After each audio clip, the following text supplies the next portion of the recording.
Der Advent ist gekommen, jetzt ist Weihnachtszeit.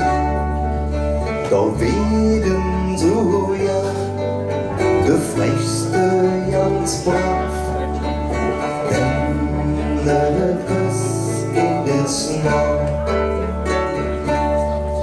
Der Klein geht am Abend, der Mann in der Mess. Der Pap schmückte dann für das Weihnachtsfest. Gleich ist die Bescherung und der Kleine ist nervös, denn der Christkind ist noch.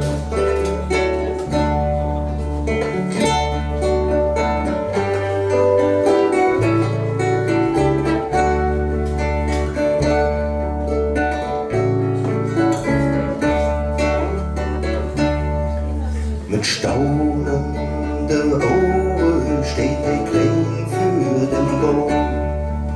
Die Päckchen, die da liegen, die bemerkt fast kaum.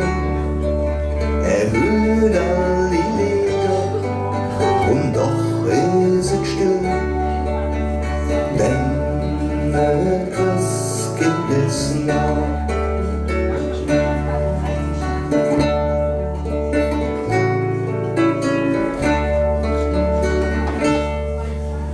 Jedem Geschenke, geht nur Geld.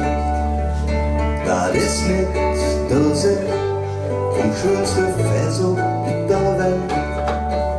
Drum nimm dich ein Beispiel, warte zu